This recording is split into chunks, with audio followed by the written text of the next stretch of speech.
Okay.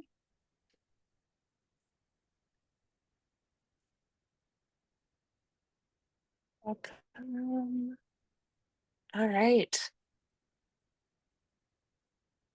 As you get settled in, if you could share your name and where you're calling in from, that would be wonderful. An organization that you represent. Drop that in the chat. That would be amazing. Thank you for being here today on a Friday afternoon, or I guess that morning, actually, not afternoon. My head already jumped. It's Friday. We're almost there. We're almost there.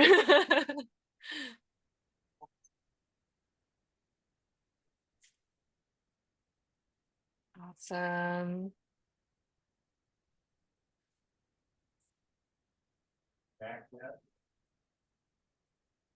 Barely. I'm missing so much stuff.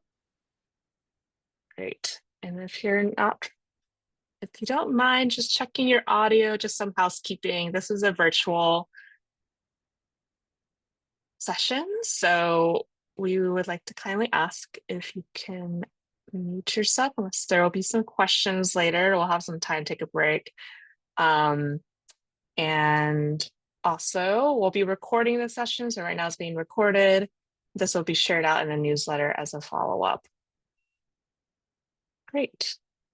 So we have a few minutes, but just wanted to highlight and introduce myself. I'm Doreen Wong. I also go by Dory. I'll be providing some more information, but I've worked across the public and private sector. And so we're really excited to have this workshop focusing on unlocking innovation with SBIR-STTR funding and HSBIR program. So for some of you, you're already familiar with this program, but we do want to give an overview since I know we're all coming at different angles. And that will be what we'll be sharing a bit more today is around these SBIR programs and how they can help and unlock an innovation and R&D funding to support your work.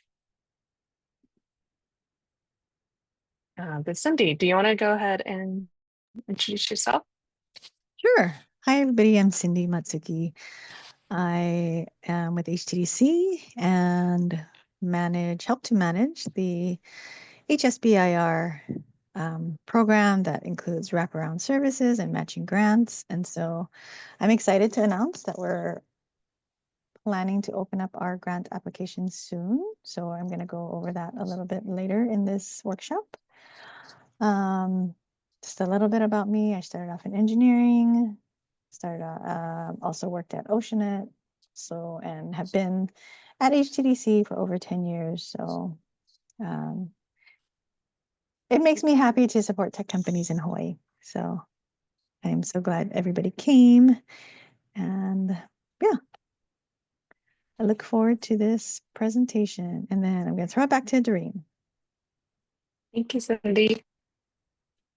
So a little bit more about myself. So I just briefly introduced myself, but I wanted to kick it off with Cindy since she's running the HSBIR program. Aloha, everyone. So my background, I've been at the intersection of technology, innovation, finance, and policy, specifically focused around the sustainable blue economy and then infrastructure and the environment over the past 14 years. My background spans everywhere from state government to working at the federal level, with Department of Energy and a variety of other agencies, which is shown here. I've also worked in the private sector and the impact investing and running an accelerator focusing around ocean tech startups, and then also helping at the nexus of ocean and climate. So kind of did all the range and also helped to run an investor group. But I'm here today as a strategy consultant to support this, because I think this is really important. So I always care about innovation and how we can help funnel that, but it takes all the different sectors to come into play to really help make things happen. And so that's what we're here to share a bit more about, is the different programs. So just in terms of agenda, wanting to kick off with just settling in. As you're joining the chat, we'd love to hear your name, see your name, also the company that you're representing, as well as where you're calling in from. So that helps give us an insight on where you're coming. And then we'll have some introduction in the beginning, not only just ourselves, but just about the different programs, followed by an example of a commercialization plan. So as you're thinking about how you're going to unlock innovation, it's great to have a plan in place to understand where you're going to take your product and service. We'll take a little break around 11:20, 11:25. And then we'll have a second portion, which will focus around market intelligence tools. So I'm hoping that these tools can help you to perform the market research and understanding your customer and your target market. And so these are going to be high level. They will be more of a deeper dive for the demo piece, but doesn't show all of the features. So if there are any follow-up questions or opportunities that you would love to learn more about how to use them, we can feel free to contact us after our session today. And then we'll have our key takeaways and some more Q&A at the end. And so first, wanting to get a sense of who's here today. So if you don't mind joining us on Slido, if you could identify yourself here today, maybe your primary role, I would say, what is that? And if you can share that by joining us there, we would love to get to know our audience. Thanks.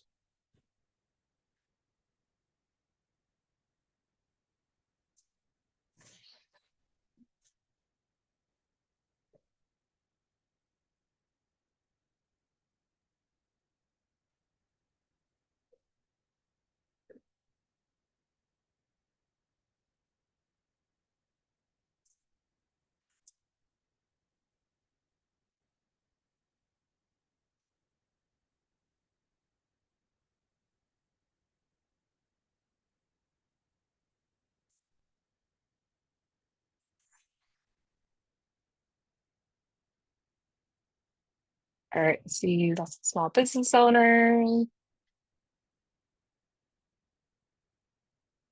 And for those that are just joining, we're doing this quick audience, get a sense of who's here.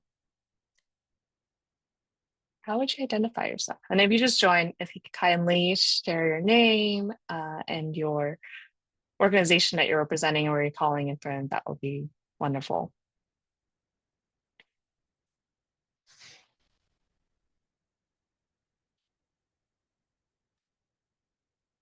And this is looking at your primary role.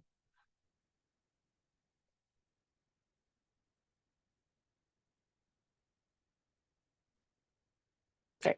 This is what I expected, small business owners, especially this is why we're looking at SBIRs and STTRs. I see some government. Other, would love to dig into that a little bit more. Consultant service providers. Great. Okay, I'm gonna go to the next one. Have you applied for SBIR-STTR funding for it? And if you don't know what that is, it's okay too.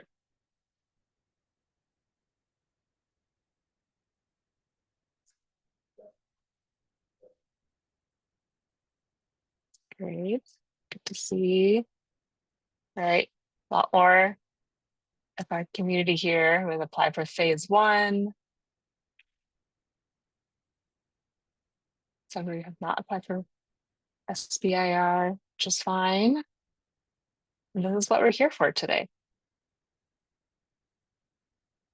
Okay, so looking at this, we have, maybe almost a half that haven't applied before, and then about 30 split the remaining yes to phase 1, phase 2, and phase 3. So I think this will be great because then we're going to kick off is an overview. So for those who have applied to phase 1, phase 2, phase 3, thank you for bearing with us as we share some updates around these programs, provide a brief overview, and then Cindy will be sharing a bit more about the matching HSBIR program, which is Hawaii's state's SBIR program. So for better understanding, what does this stand for? And the government does enjoy having lots of acronyms. Small Business Innovation Research is what SBIR stands for. It's the largest seed non-dilutive funding that supports small business with their R&D projects. It's not a loan. It's no payback. They're not taking any equity. It's basically $4 billion that's set aside by the US government to fund proof of concept all the way to actual technology or product service deployment. And then that reaches the commercialization level. The other part is the STTR program, which is the Small Business Technology Transfer Program, which encourages tech transfer from universities, like, for example, University of Hawaii, and as well as Hawaii Pacific University, to provide specific research expertise. And then you're required to have a research partner. So that would mean either a national laboratory, a research institution partner, or some access of laboratory space or similar resources. Think about this as a three-phase approach. So there are three phases. So one is phase one, which is the proof of concept. Think about as like a startup. You have an idea and you're trying to get funding and learn more and make this possible. So phase one provides you access to 6 to 12 months of funding support of $50K to up to $275K. And then once you get to that point, there's phase three, which provides the chance that now you demonstrated that this idea is working and this proof of concept, you would love to get more funding to help to make the actual prototype. And so here's where the technology development happens. And so it's a 24-month, 1 year timeline. And so that's anywhere from $750K to $2.1 million. Kind of depends on the different agency. And we'll get to that in a little bit. And then also for phase three, which is the commercialization, at that point, you're on this journey and you're like, okay, great. Now I have my tech. I've got my idea demonstrated. And now I really wanted to show and demonstrate this with my customer. And so this is where you take your product to the commercial market, and then you can sell it to either in the federal contracting marketplace, but also in the commercial space as well. In terms of eligibility, so I noticed that there was a lot of small business owners, there's some consulting and service providers, as well as there's some investors. So this would be helpful for the companies that you support.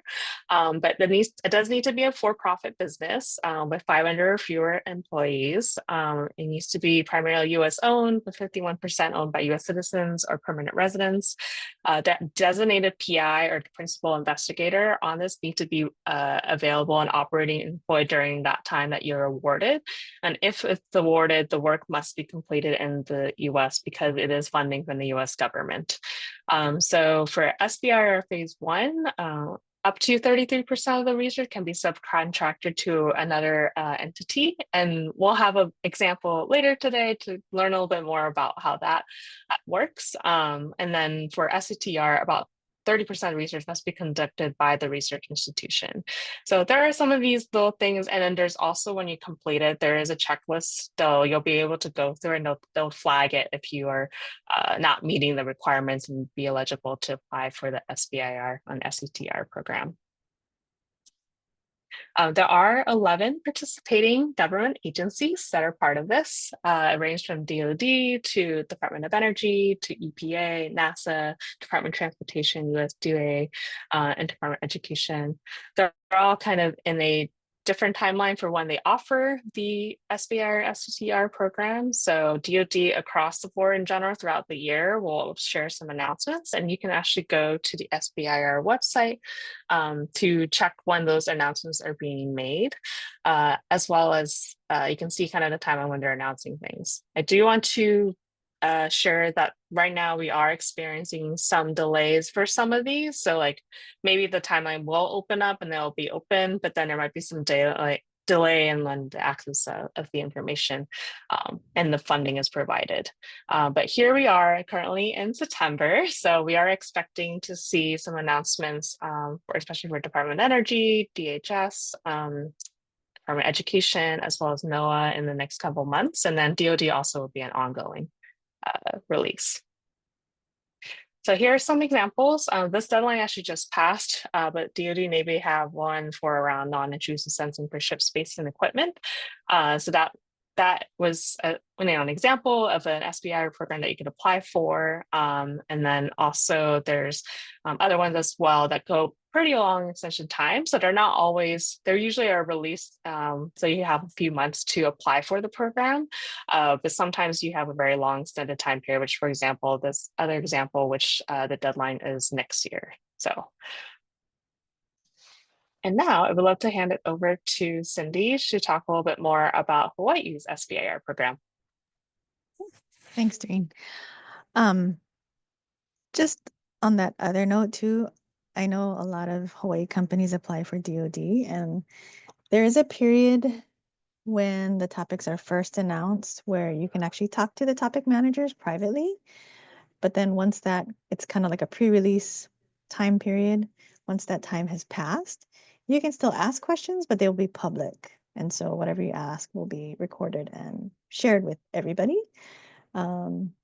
So it's good to kind of watch that timeline, and they'll announce it. And I think DoD announces topics every first Wednesday of the month. So that's something to keep your eye on.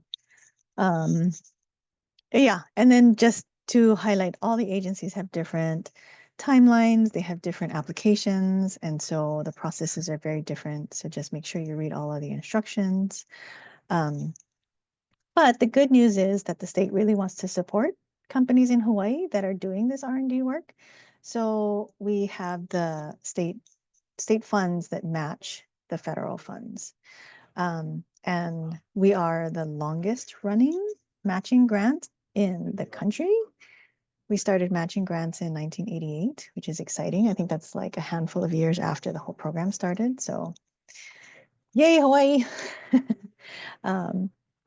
So the state will match up to 50% of your phase one, up to 75,000, and up to 50% of your phase two or three, up to 500,000. I think the goal is to help the companies get from the phase one to the two, and then the phase two to phase three. And then the phase threes, we want to help you expand your market or expand your technology.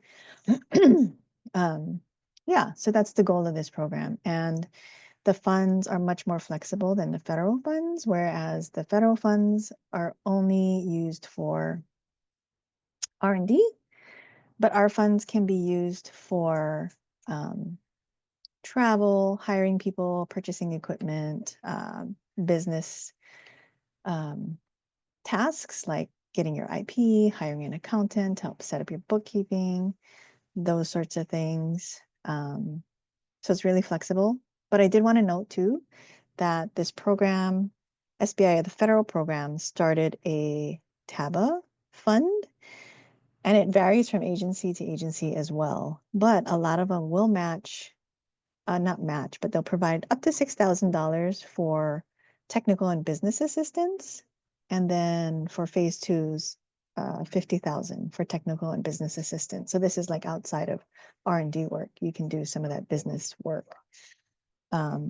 But the junk thing is they all do it differently too. Some want you to ask for it. Some will just automatically give it to you. Some they want you to request it before when you're applying, and some you can request it after. So anyway, just keep your eye out for that TABA. So that's important too. It's kind of similar to how our dollars work. You can hire vendors to help you with the business part. But yeah, just wanted to throw that out there. Okay, next slide. Sorry. Ooh, sorry, I did miss. We also have a phase 0, which is assistance for first-time companies who are applying for SBIR. So if you hire somebody to help you write your proposal, so like a grant or proposal writer, and it can't be yourself, unfortunately, and it has to be a professional. So it can't be like your sister or your mom or whatever. Has to be a professional proposal writer. The state has a reimbursement grant of up to $3,000. So you just have to submit your proof of payment, like a receipt that you paid this professional for assistance, and then you have to show proof, like your confirmation that you submitted your application. So you don't have to win the award, but we just want you to have a better chance of getting the award. So you just have to show us that you submitted your application for the SBIR. Okay, sorry, thank you. Next slide.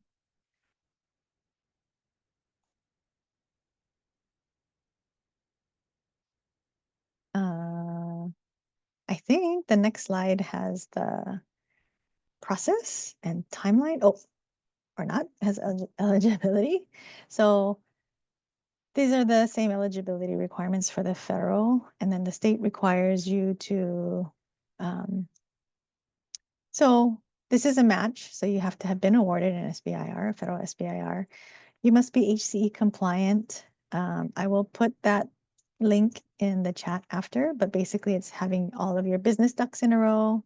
Oh, thank you. It's so your paperwork and your fees are paid up with DCCA, IRS, Department of Taxation, and DLIR. So as long as everything is good with those agencies, you should be compliant. So, and once you log into that site, you can download a certificate of compliance, and that's what we require you to submit as well. All of the work for phase 1s and 2s must be completed in Hawaii for the SBIR to be eligible for the match. And then a majority of the work, so 51% or more of the work, must be completed in Hawaii for the phase 3 to qualify for the match. Next slide, please.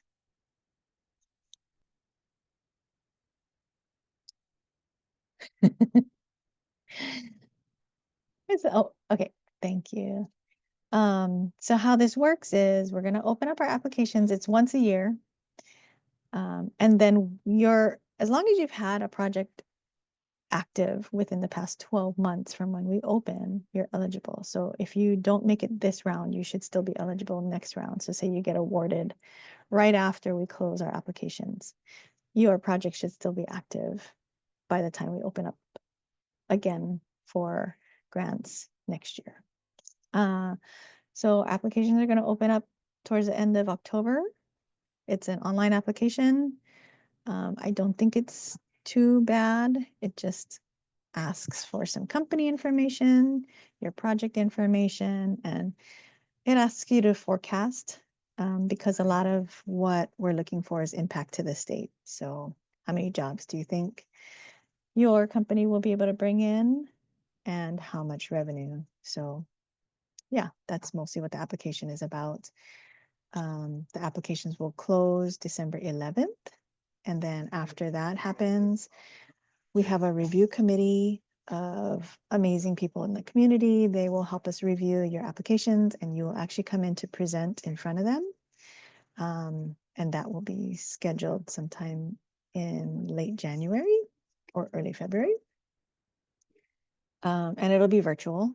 So you'll have some time to present and do some Q&A with the review committee. And then after that, they will score your applications and then we'll rank them and then we'll distribute funds accordingly. And after that, it just goes through our executive director approval and then board approval. And then once that's done, we're able to start sending out awards. So what the review committee is looking for is really impact to the state. So that's jobs and revenue. And also how it's affecting Hawaii as a whole. So it could be social and environmental. I think that could be taken into consideration. We are also going to have topics of preference that you will get extra points for. So those include energy, ocean, healthcare, aerospace, and cyber. So those are the ones we're going to be focused on. So if your project is applicable, just make sure you point that out in your presentation or your application. Yeah, I just want to make sure you're aware of that. If it's not, don't worry about it. You're still able to apply and you'll still be able to go through the whole process, but we just are prioritizing these technology verticals. So next slide.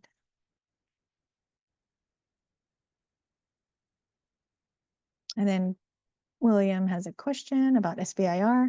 So yeah, if you are awarded in 2026, you would be able to apply when we open up in 2026 in the fall. So that's correct. So these are all the things that HTDC provides for SBIR companies. We do workshops and sometimes we do not accelerators, but like cohort style programs to help with SBIR topics. We also do individual company projects. We offer letters of support. It's not, I mean, we'll just mention that you will be able to compete for these matching grant funds, and it's just a way to let your topic managers know that there are funds available to leverage what you're doing in Hawaii. So I think those could be helpful. And then I think also we're here to help with whatever you need. And if we can, we will. I think we're really great at making connections with people. So don't hesitate to reach out to me or anybody on the HTDC team. We are also the manufacturing extension partner for the state of Hawaii. So we support manufacturing in the state. I think that includes prototyping and also scaling up for commercialization. So we can talk more about that if you're interested. We also, coming up next year, we'll have a conference all around SBIR. We try and bring in as many of the federal program managers to Hawaii. So I will be announcing that in our newsletter. So please sign up for our newsletter. Keep an eye out for that. It'll be either summer or fall next year. Yeah. Sign up for our newsletter, htdc.org. It's at the bottom of the website. Just stick your email address in there, and then you'll receive a newsletter about once a month or a little more often. And it'll just kind of share opportunities, workshops, some of the SBIR deadlines as well. So yeah, please sign up. Next slide.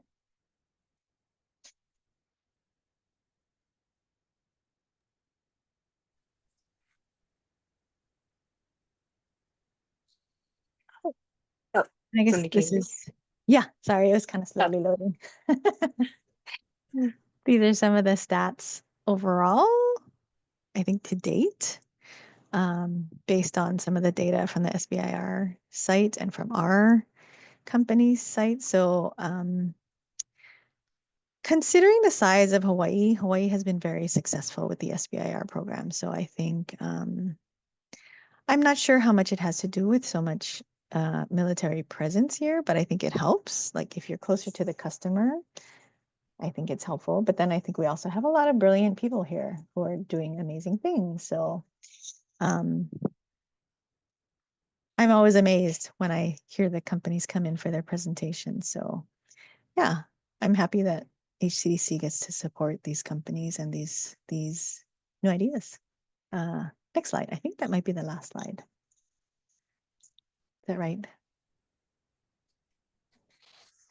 So if you can see the screen, so this is kind of highlighting where in terms of the federal SBIR-STTR funding have been allocated.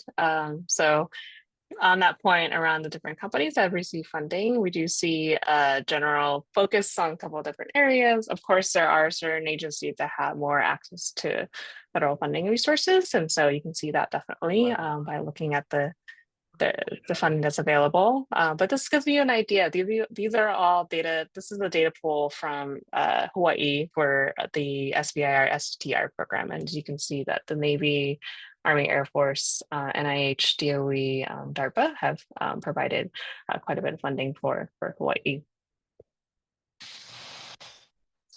And so, yeah, just on that note, we're happy to share these are some examples of companies that have applied for the SBIR program and received HSBIR funding.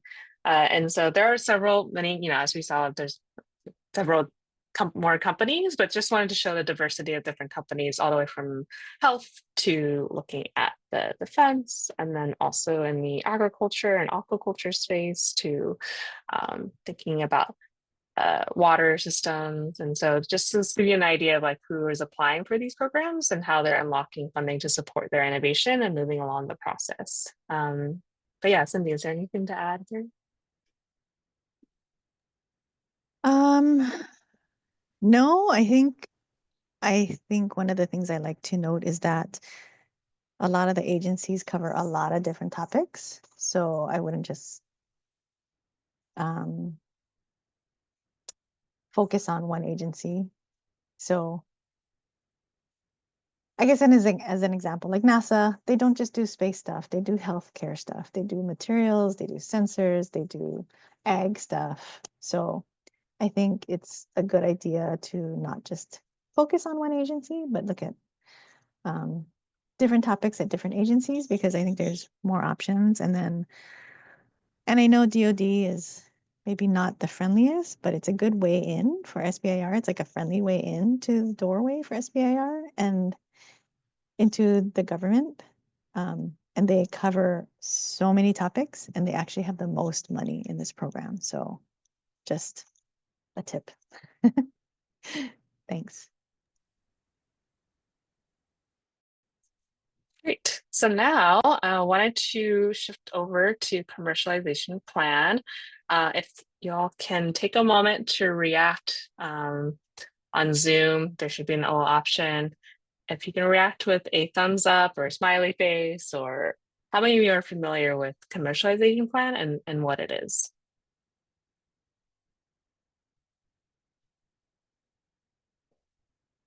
Thanks, Tina. Some thumbs up.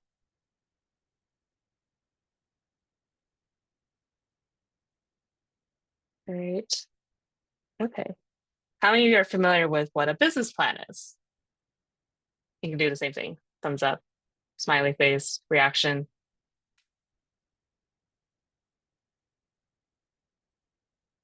Okay, great. So yeah, actually they're very, very similar. So if you're thinking about your product and your service, you're helping to commercialize it, to bring it to market. So what typically a lot of these SBIR programs and STTR programs will ask for is the commercialization plan.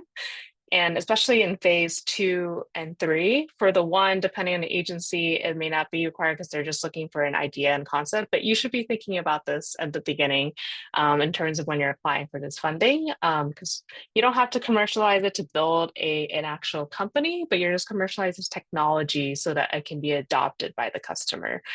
So generally, this will be providing a blueprint. So it will help you to bring your proof of concept idea to actual deployment in the market. And so that typically involves like an executive summary, technology, overview of what you're building and what this idea is, who your target customer or market that you're approaching, the competitive analysis. So that will look at some of the competitors. So there are other technologies and other products and services that are out there that are similar at times. And so it's good to do that landscape mapping to understand where your value add is and your value proposition. Looking at your IP, and then also looking at your go-to-market strategy, financials, match funding. Government do like to see that you have other funding revenue streams to help bring in and build this. And then also looking at your risk analysis and mitigation factors, as well as your exit strategy.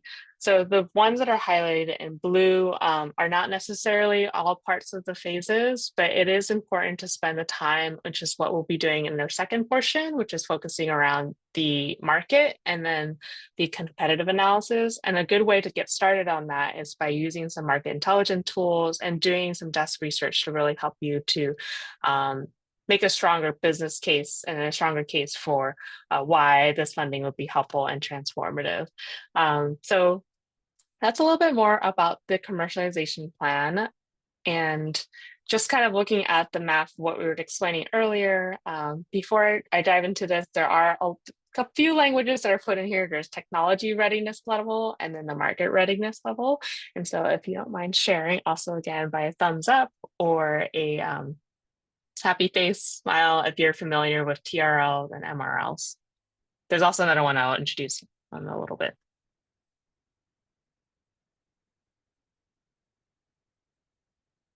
All right. Okay, so there's a few. And every agency is a little bit different. So how they categorize the TRL. So that's something I would pay attention to while you're applying for the funding, is to take a look and pull together. So NASA will have one, DoD will have one, DOE will have their version of it. But they're all very much very similar. And so usually what we say with a lot of these SBI and STTR funding, they're really helpful for really building out that initial proof of concept and getting the funding to build out that prototype. And so we say that's like a TRL 1 through 6, where you're actually like building those pieces of it. And you can see this on this chart where it takes you. And then once you get to TRL 6 and you go beyond, now you're going into the commercial and scale up. And that's where oftentimes, at least in the tech and innovation space for startups, we see more of that emerging out and becoming a fully funded company. But that doesn't have to be the case when you're applying for SBIR program. You don't have to be building a company around that product service. You can also just sell it to the federal and market. So that's the better piece of it. And so here you'll see the tech stack where it goes into the investors. And then when you get to TRL 9, that's when you're getting that out in deployment. There's also MRL, which is market readiness level. But the other concept I would love to introduce you to, and I'll jump over past the TRL, is the commercial adoption and readiness assessment tool. So this is the DOE has released ARL, which is adoption readiness level, but there's also CRL, which is commercial readiness level. And so this is where, like, are you ready? If you want to take your product out to market to the last stages for like phase 3, are you ready for this? And so this is a nice matrix framework that you could take a look at. We'll share these resources too at the end so you have access to it. But there are a couple tools out there that are available that help you to understand, like, are you ready to take this to market? What does that look like? And what are the pieces that you need to have in place? And so that's going to all go anywhere from your value proposition and looking at the actual functional performance all the way to market acceptance. So that's another piece. That's what we'll be covering out today. And then where you are in terms of maturity level for who would be buying and actually deploying this. And then also making sure you have all the regulatory permitting licenses and everything in place. So there's actually this framework that you can use if you're in the climate space. I pulled this from Climate Tech PC newsletter. They have some really awesome insights around the industry and when you're applying for funding and that sort of thing. And they break it down into like layman terms. And so there are other equivalent resources too for other like topic areas, so not just in climate, but also like in health and NIH, as well as with DoD and space and other areas as well. And if you're not sure where you are in terms of your level, during our break, I'll share a link to this. New York has produced this assessment tool where you can actually plug in kind of where you think you are in terms of your idea and your product service, and then it can shoot out like what your proposed TRL is and your CRL and ARL are. So I'll share it out during our break. Great. So what I want to do now is introduce Nick Alm, one of our awardees, as well as someone who has created a company here based in Hawaii. And so would love to pass it to Nick to share a little bit more about how he approached his commercialization plan. This is intended to be a dialogue, a talk story to learn a bit more how he's been approaching it. It's been great to follow his journey. He's also been participating in accelerator programs and doing his pilots. But yeah, this is a great chance to connect with one of our innovators here in Hawaii and to learn more about how they approach their commercialization and as well as non-dilutive funding to unlock their innovation. Thanks, Doreen. Can you guys hear me all right? Yeah, okay, great. So aloha everyone, my name is Nicholas Alm. I am the CEO and founder of Hawaii Ocean Power Solutions. We are a local wave energy developer working towards commercializing wave energy for remote island communities. In my process of commercialization, could we go to the next slide? If there is one set up, just checking. There we go, perfect. Thank you. So in the commercialization path, I've spent the past close to a decade working on the research and development side, doing my PhD in wave energy, specifically on the Halona blowhole over by Sandy's, and how to convert it into a functioning wave energy converter in the form of a buoy that doesn't rely on us to turn it into, you know, a rigid structure on the coastline. In this process, we've received funding from a number of different sources, but in the commercialization plan and in the commercialization path, forecasting out ahead of time where you want to be is how I generally take the approach to commercialization. So back at the start of 2017, we were thinking about, okay, when we're going down this line of working on this concept, first off, we need to start with who are the customers. And so we spent some time going through the NOAA Department of Energy Ocean Observing Prize to go and talk to as many customers as we could, roughly 100 different potential end users. Something that's very similar to the type of work that you would do in NSF I-Corps, which we also went through. And in that time, we realized, okay, there's really this need for wave energy specifically for non-grid applications. And during my PhD, I've worked at the US Navy's Wave Energy Test Site, which is the only grid-connected test site in the country currently operational. There is PacWave that is coming online, I believe, next year. But in that time, what we've realized through the industry is that grid connection and the development of wave energy as an industry has been a little bit hampered with the way that we've been doing things. And so we were wanting to take a different approach. The Navy was interested in that approach. We applied to the Navy for funding to help develop this concept. And through the US Navy and Department of Energy, we were able to fund a number of different tests of prototypes. And then coming towards 2021, we needed to have an institution to house the intellectual property of this wave energy buoy. And so we founded Hawaii Ocean Power Solutions, filed for patents, and in 2024 received the patents. During that time, we started to look at, well, what are some of the regulatory requirements? Because we, coming from the wave energy industry, started to identify what were a lot of the hurdles and barriers that we were experiencing. And so looking at existing industries such as shipping or offshore energy for oil and gas or for wind, you notice that there are these organizations that are certification verification agents where they make it a lot easier for you to go and get customers because they provide these certified lists or these trusted partners or trusted equipment supplier lists, which are really great resources to be able to and look for new customers, get a little bit of validation from your customer that, hey, this other organization is saying that we do what we actually say that we're going to be doing. And so we developed that partnership with the American Bureau of Shipping.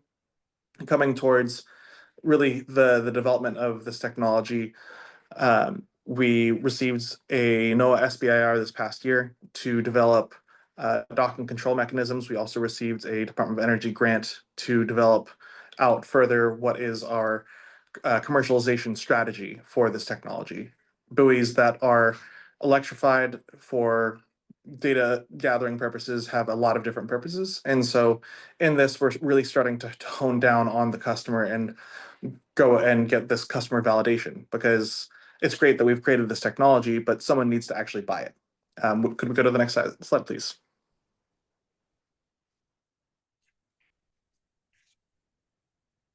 All right, there might be a delay.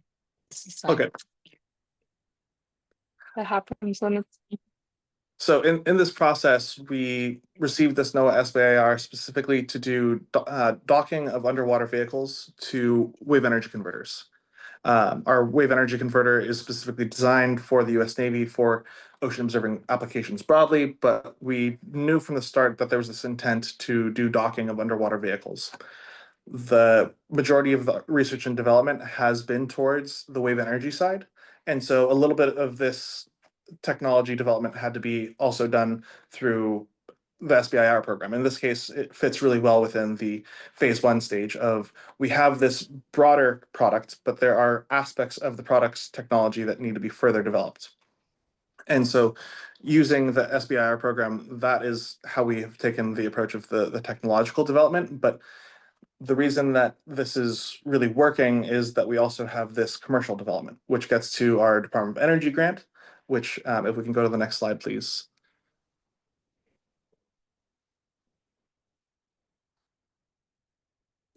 We have this Department of Energy grant to work with a really real world end user. And we were introduced to this end user through the Hatch Incubator program, the Ocean Foundry program, where we were introduced to Blue Ocean Mariculture, which is located over in Kailua Kona. And what they do is they raise kampachi fish offshore. And we went in with this preconception of, oh, I think that they probably have these sorts of issues with their energy need based off of who we've talked to with other customers. But physically going there and meeting with them and going through this incubator program that puts us face to face and gives us the opportunity to talk to the customer or a potential customer was immensely valuable in the commercialization plan, because this gave us an opportunity to go out onto their site to take a look at their operation and see what their real pains were and what they really needed, which made us realize that, number one, the approach that we were taking with traditional development under the R&D phase, where we had a certain assumption about who the end user and customer could be, really kind of shifted, and realizing that we needed to do a lot more with cost and the type of service that we were doing, which helped us to develop a little bit more of a commercialization plan around this technology, which we put into our application for a grant to the Department of Energy, which funds us for the next 2 years to work with Blue Ocean to develop our product specifically for them, for this end user customer, which is culminating in a pilot demonstration next year. If we can go to the next slide, please.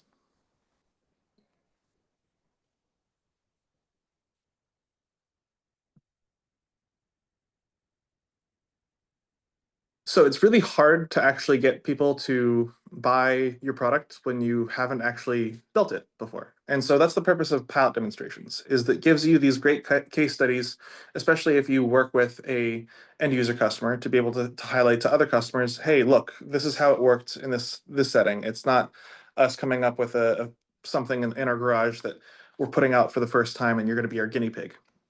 People don't generally like that.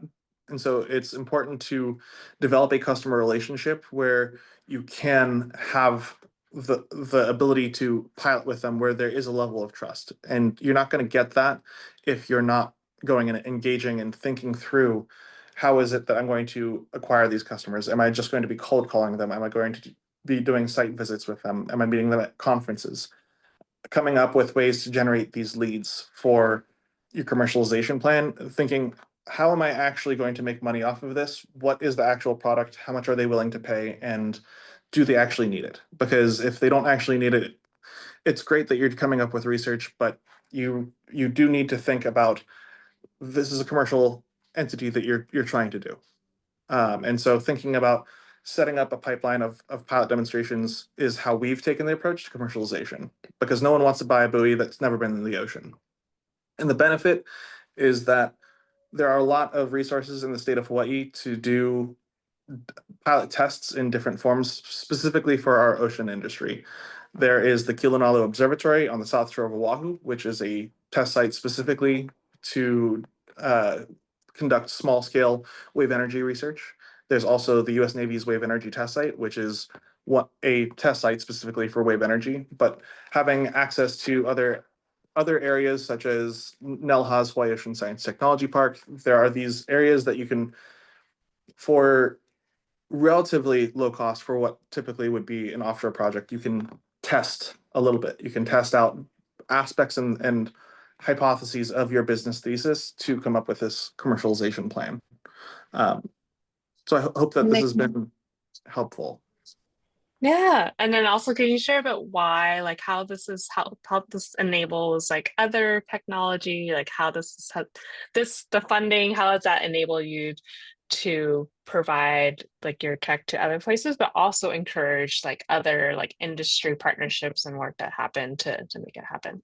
Yeah, so the best way to, number one, for how we've gone about getting funding for the past decade, or since 2015, we've kind of done a lot of coalition building, where it's not just us working in a silo of saying we'll solve everything by ourselves. And so bringing in commercial tech partners is a lot easier when you've got a central vision to your commercialization plan and you're able to, sorry, one second. When you're able to bring in these different partners, you're able to show that you have a lot of traction to granting agencies, and so it makes you more successful in that, and that success begets success. And so that's how we've taken the approach to applying for federal funding in the past decade. Is really, use grants and whatnot to get your footing in a lot of the research and R&D, and then transition from research grants into this more commercialization types of grants, into what eventually should be sustaining off of customer revenue. Is that kind of what you were talking about, Doreen? Yeah, and then also I would also highlight that with that initial funding, now you see the impact, right? It was started off with, first, working on this smaller piece, kind of bringing together our partners here, and then, with Nick going to our establishing partnerships not only across the islands, but then also like going to where this is off of also in LA, and also like collaborating across regions. And so you can really see that impact. That being said, when you're applying for SBIR-STTR funding, that doesn't have to be the end, right? You can stay within a geographic region, or you can just, it's just that you're focusing on the TRL advanced, which is the technology readiness level. But this just gives you an idea where it could go, and that with this commercialization plan in place, like this also helps to unlock additional work that happens that's really critical for the industry, and also that industry and academic partnerships. I definitely agree there. And if you kind of look at a little bit of what has been the timeline, it bounces back and forth on which agency is necessarily funding different efforts. And they like to see that they're doing non-duplicative, but rather complementary work. Yeah, exactly. This slide here. Yeah, so thank you so much, Nick. That your story has been really helpful for helping to share what this could look like, especially for, about I think 60% are first time applying to the SBIR-STTR program. The others will be more familiar. And this is one example, right? This is looking at specifically in the ocean. Of course, there's other places, and also it could be like a tangential thing, like geospatial data, that which could be across different industries. But what I wanted to spend right now is we have a 5-minute break, but we also want to open it up if you would like to stay on and ask questions and talk story with us. Nick, if it's okay, we'd love for you to stay on for a little bit, and then we'll jump into the market intelligence piece, which is more focusing around different types of tools that can help you to elevate and create a strong application. And that's especially important, right? Because they want to understand like the why, like who are your customers, like why are you solving, what is the problem that you're solving, why are you bringing this to the market, and so why do you want to approach this. But yeah, we'll come back in a little bit after around, so we're a few minutes late, so probably around like 11:27. But we can hang on here for 5 minutes for any questions. Yeah, hi, this is Channing. I do have some questions. Should I type it in the chat or just ask it out loud? So yeah, if you're comfortable asking out loud, we'd welcome it, unless you prefer to. Yeah, Well, I think that'd be no, great. it's more for like posterity too, so that it's more concise if I write it down. I'll do both. So I have a few questions. So question one, we got lucky this year, and we actually received multiple SBIR Phase 2 awards. And for this sort of HSBIR match program, what do you recommend that we do if we have multiple awards? Are you asking about the matching grant? Yes. Okay. So what we recommend is, because there's so many companies that apply, we only are going to award you one. So I would choose the one that you think has the most impact to the state. Okay. Or that shows the best case for your project. And I guess along those lines, since we did win multiple, how long is any particular SBIR Phase 2 award valid for a match? So if we won it this year, could we apply for next year? Yes, as long as it's active and you haven't been already funded for it. Also, I wanted to note that the Phase 1 and Phase 0 is one bucket of funds, and the Phase 2 and 3 is a separate bucket of funds. So we actually allow companies to apply for both the Phase 1 and Phase 2 or 3. So.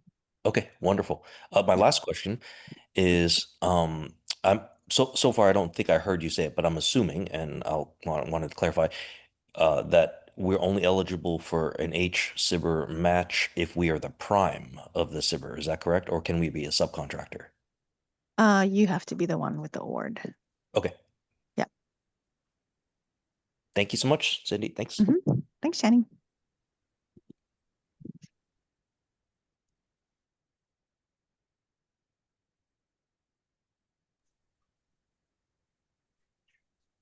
Other questions?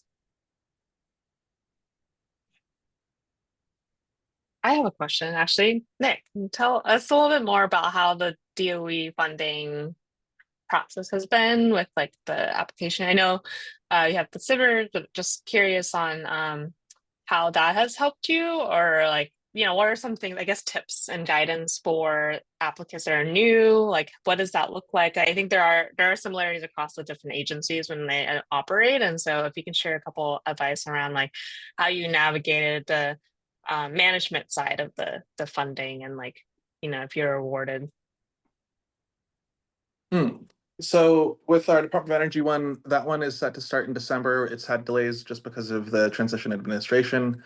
And so in that, it was supposed to have started back in April, I want to say.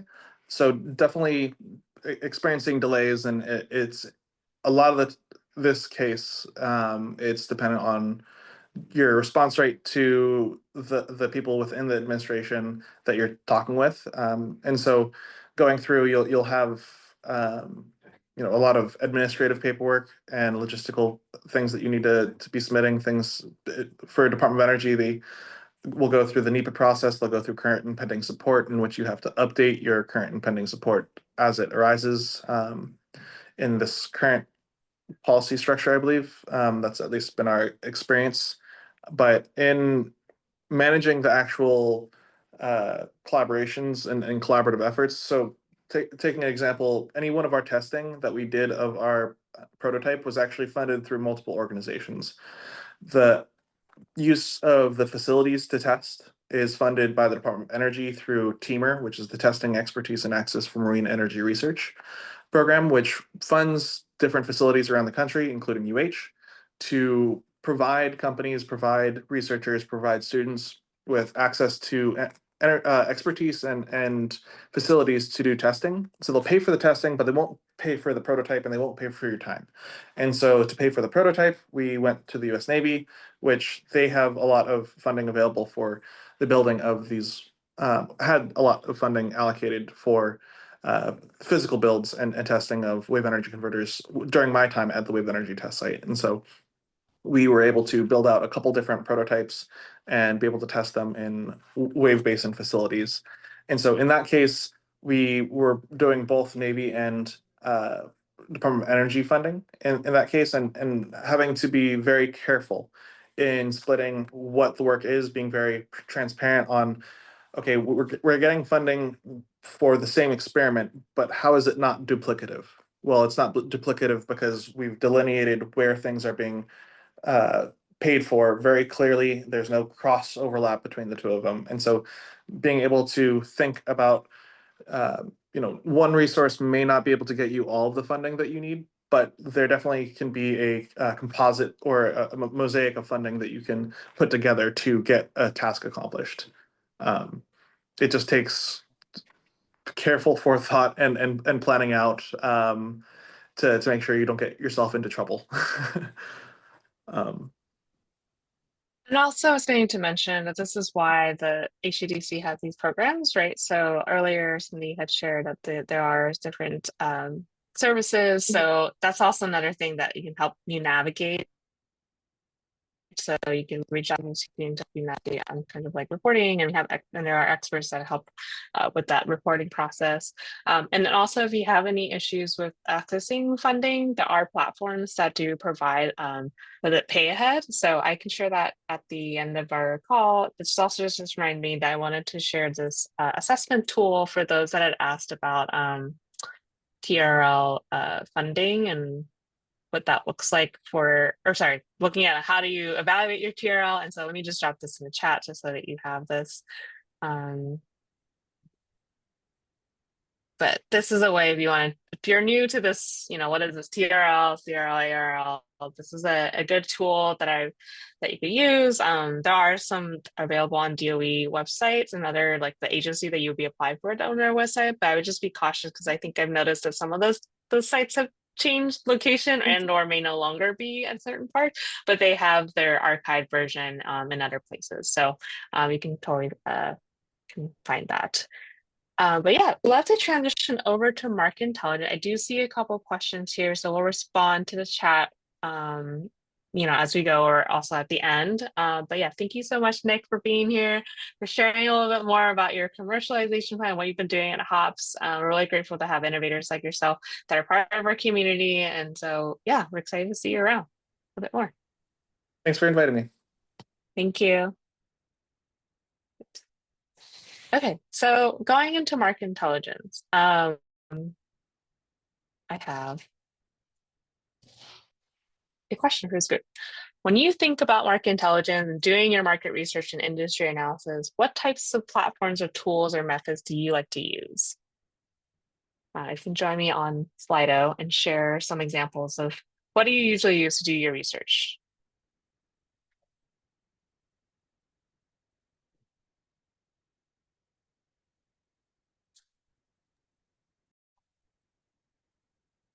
Oh, your slide didn't come across yet.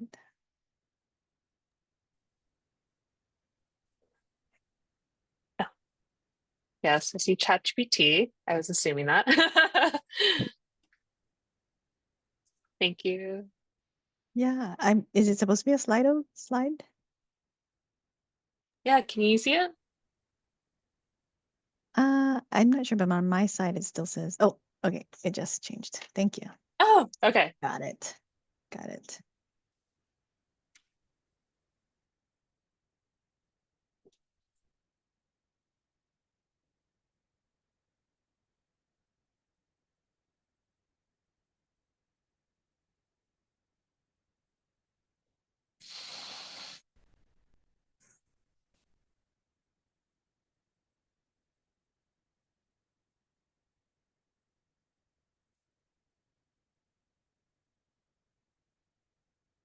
Okay, I see some advisors, perplexity. Yeah, AI is definitely these tools are been helpful. I would caution, also recommend that you fact checked. I have seen some numbers that are off, but are there what other tools?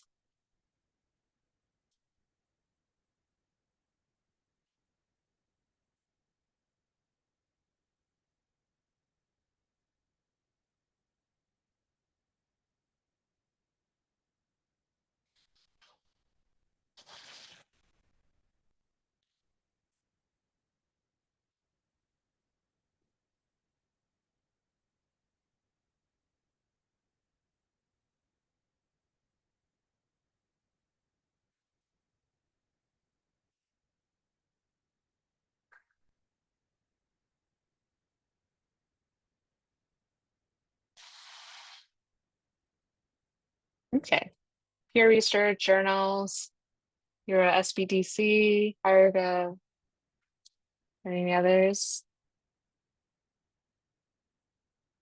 All right, well, this is helpful to know because actually there's quite a few different tools that you can use. So we often use these different market intelligence platforms and tools to help us conduct market industry research.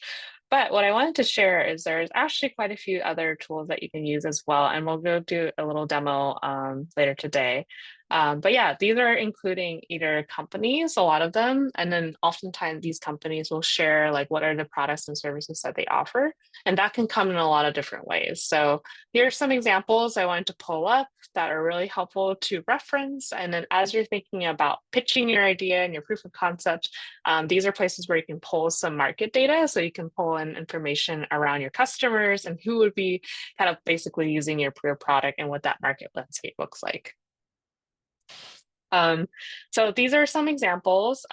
Owler is more of a company insight, so you can actually pull up the information and then compare companies. And so this would be helpful, especially when you're looking at competitors who are offering similar information. There's a free version where you can access some limited research, but the pro version goes up to 468 per year, but it can unlock more access to information.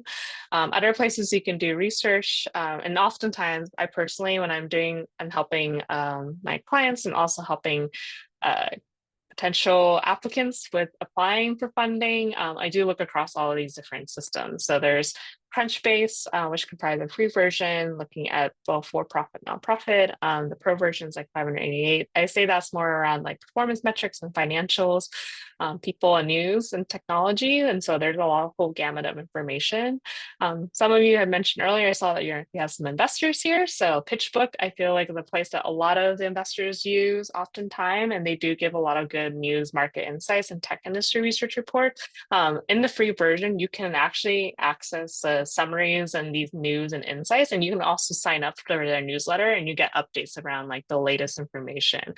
This is especially important as to maybe not so much, well, both ends, I guess, phase 1 and also phase 2 and 3. But as you're thinking about commercialization, you're like, who's going to buy these products and service? You'll want to understand more like, who are the investors that are looking in this space, and what is kind of the fundraising, or what does that look like, financing look like? And so PitchBook is a good place. Unfortunately, it is the full version is more expensive. So it'll be about $10,000, $12,000 for a seat, depending on the deal that you're accessing for. But oftentimes, if you are joining a program, they can provide you like a guest access. Another one is called Deal Room. I would say it's very similar to PitchBook. You can have a lot more information around the ecosystem and the market landscape. The Deal Room is probably more of a European play of the PitchBook. So when you look at that, you're looking at other markets. And since the SBIR-STTR program is more focused around US work, it also can give you kind of an insight on like what is happening globally. So as you're thinking about building out your commercialization plan, you're going to be like, okay, so what are some of the other competitors that are out there? So Deal Room would be a great place to look at that and see like what other regions and what types of products and services are being offered there. For industry and market insights, these are some of the ones I really enjoy using. CD Insights come up with some great industry reports, very similar to PitchBook and Deal Room. They'll provide some insights there, but they do have some more extensive charts, and then also information that PitchBook and Deal may not offer, which sometimes dive in deeper on more just generally the industry. But they're all in some ways a forum to you can kind of just do like a search and see what comes up. And this world is also another place where you can get some statistics. And so this is a place where you can actually get some information filtered by country, sector, and company. You can get some high-level executive summaries in the free version. And if you wanted to get the actual industry report, you can pay about $2,500 per report, which can be a bit hefty. So what I also would recommend as an advice for when you're doing your market research is like you can pull off the executive summary, and that can help to cover like the section when you're doing like your market analysis and the industry analysis. And then if you wanted to dive deeper, I mentioned earlier about these different AI tools, you can also kind of look into there. But I would just caution is make sure you're double checking the numbers. I have seen the market analysis a bit off, or like understanding what are they categorizing things. So that's something I would just caution with. Another one is Statista. They have some really awesome stats, and they also focus on specific industries as well. You can also type in the search process, and this will be part of the demo. And then this is a fun one. I like Visual Capitalist. So this is like a free online publisher that communicate kind of big picture. And so as a data-driven person myself, I love seeing when the data can be converted into a nice visual, because that helps to really understand kind of more like the connection and how things play to it. So like they create these powerful visuals, and they often have some really interesting random topic. Like for example, like the other day I found like, what is ChatGPT used for primarily? And sometimes how that flows is not exactly what you think, but because of the way it's presented in this visual, it's very dynamic, that it was just created this really interesting story. So I included this chart, kind of the world's top 30 unicorns. You can kind of see like who are some of the players, and you see as we see like a lot of it still companies that are based in the US. So that's a little bit more about the tools. What I'm going to do now, I'm going to stop share for a moment and transition to the actual website to show you what that looks like on the platform. So if you don't mind, as I pull this up.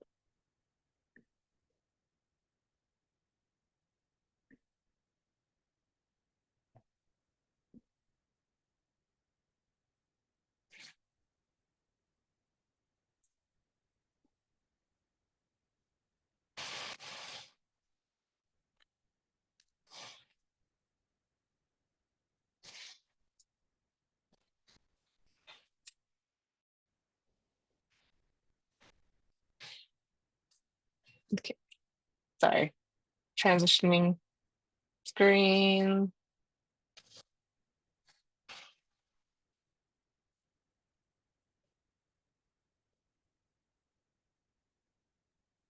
Okay, great. So can everyone see my screen? Give a thumbs up.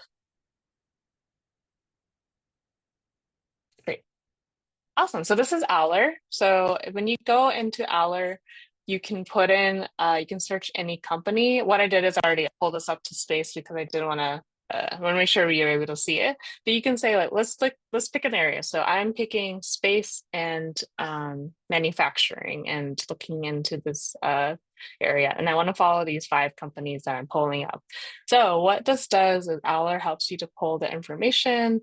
It gives you the standard like logo. You can see the CEO, the employees, how big the company is, how much funding they've raised, and what is their revenue that they're generating. You can also click on the profile. So let's click privateer, for example, since Alex is based here on Maui. And as you pull that up, we can see information on where they are, their approval rating, their employees, their funding. You can look at the events. You can look at their competitors, their acquisitions, funding, and news and insights. And you can also see like companies in Kihei with a revenue in 5 to 25 million range. So like this gives you an idea of like the impact that they have. And I think Cindy had mentioned earlier, like how you're showing the impact of what you're doing is like a good place. And so this also gives you an idea of like exploring that. Sorry, Cindy, I saw you unmute yourself. Oh no, well, at least on my side, I just was able to see the screen. Oh no, okay.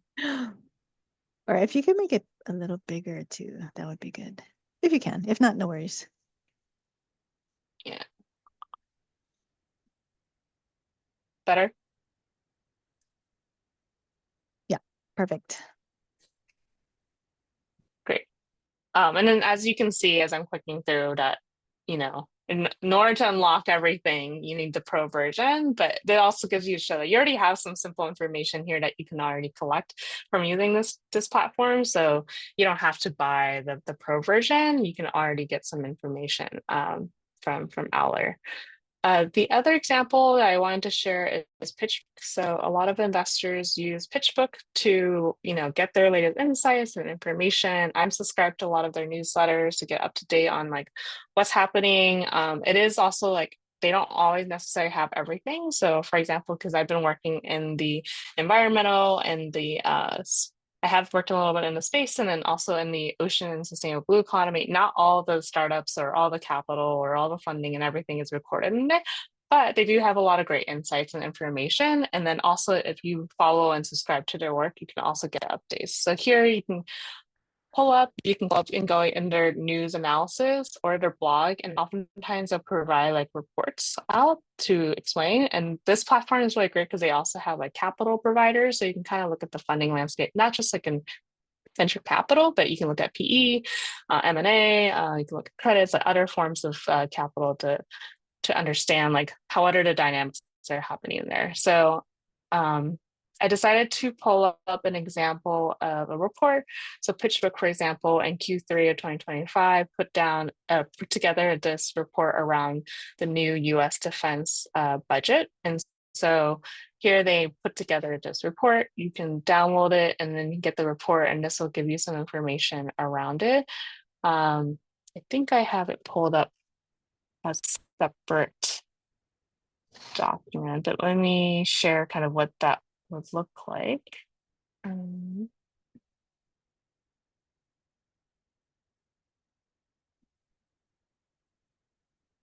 Yeah, so this is example of the PitchBook report. So when you pull up the industry research, you can download the report and pull in some key takeaways.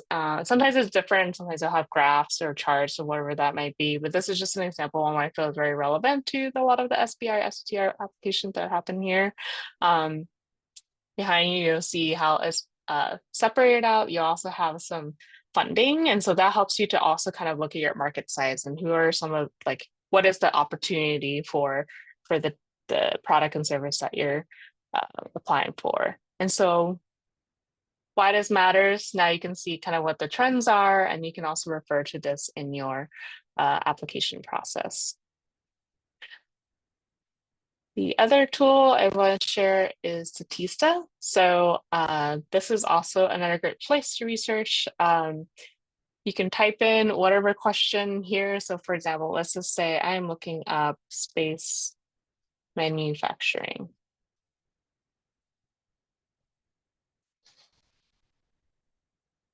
And then we do a little search. And I already preset this, so I will go to the next tab to show you what came out of it. And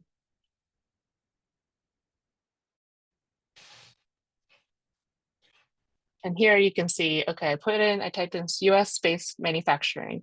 What are some of the research options? You'll see that there's the space industry worldwide, some statistics. You also have other places, so it's not geographically just the US. And then that also gives you an example of what are some of the competition or the other competitors or things they should be thinking about.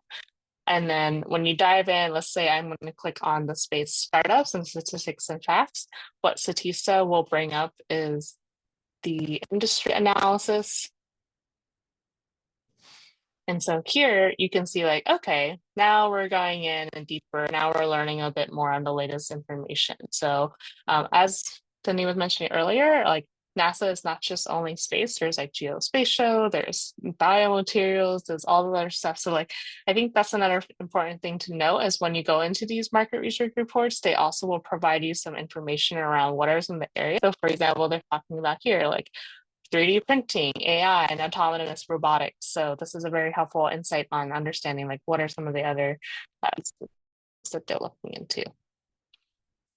And these are all free. So when you are doing your research, you'll have a chance to get into this. But I also do want to recognize that they are capped at time. So let's say you're diving in, I'd be thoughtful about like how many searches you are. You can also purchase it. I think for Statista is not, I don't recall exactly, but I don't think that if you just get like the basic one, it's not too much for the whole year. But if you're trying to get like even more, obviously it would be a bit more costly. So here you can see like as I was trying to go through one of the searches, I went into the aerospace and defense manufacturing worldwide.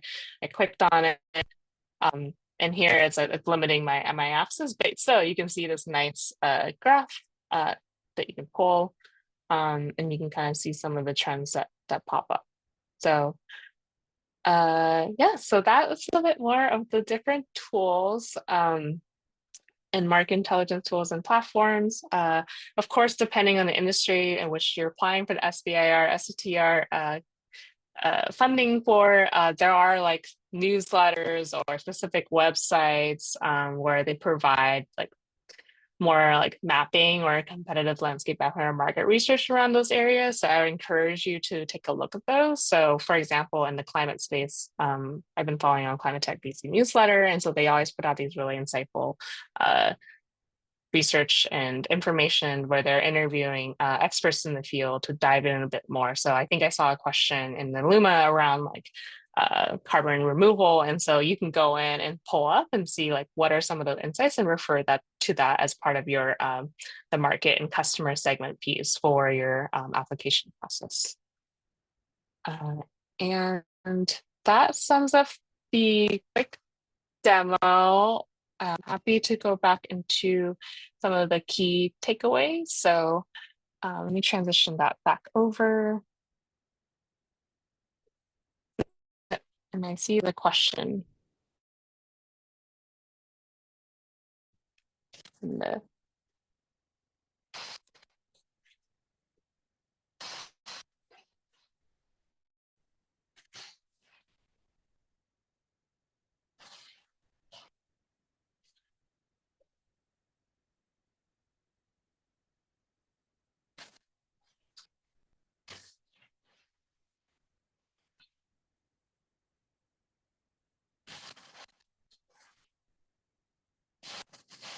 okay, so there's a little bit of a lot of time, so I'm just going to share the key takeaways. Oh, now it's deciding to load.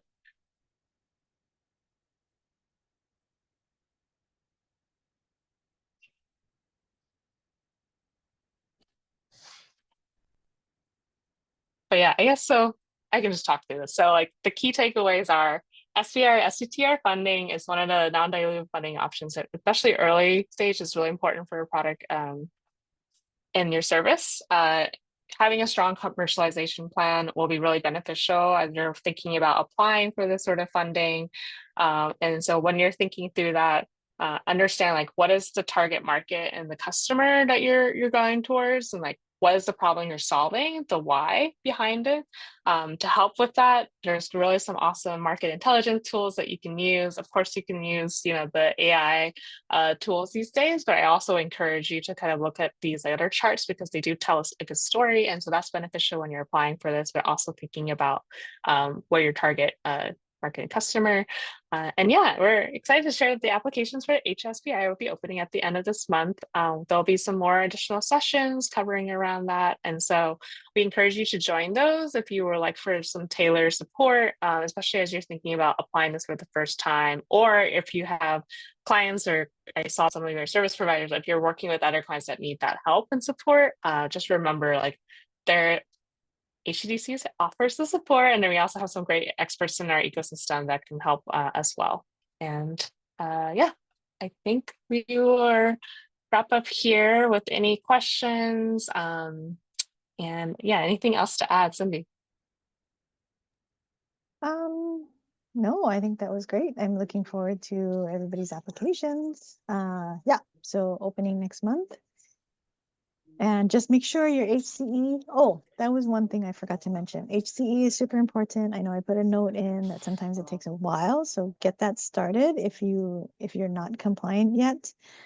I don't require, well, it's on the application to submit your HCE. If you're not compliant, I give companies until you're going to present. So you can submit whatever stage your compliance is at when you apply, and just let me know that you're working on it. But we will check it when you are going to present. So you should be compliant by then. And if you're not, we would have to disqualify you, unfortunately. But that's just, we can't give you a grant if you're not compliant. So start working on that now if you're not.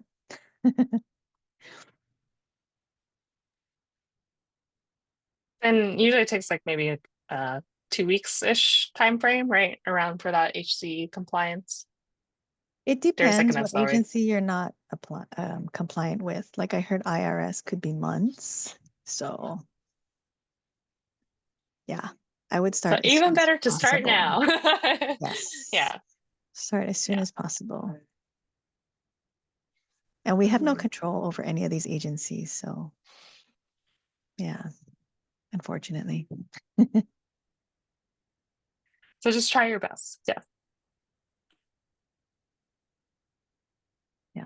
Great. Oh, Yeah, we want to open up for questions. Yeah. If there's anything, I'm going to drop in this chat with a few resources that could be helpful as you're thinking about applying for this. There's this template that Berkeley has put together for commercialization plan, just has starting question and how you frame it. And then, oh yeah, so Channing, I think you had some question on like if we, or were these asked for earlier? I think these were earlier. Yeah, those just put it in the chat for posterity. Oh, okay, no problem.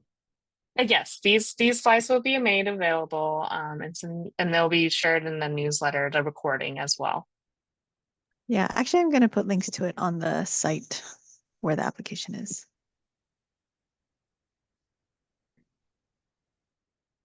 Great. Let me drop in. There is a resource for those that are, say, like you have applied for funding and you're kind of maybe not seeing the funding come through yet. I'm going to try to drop in the chat right now. This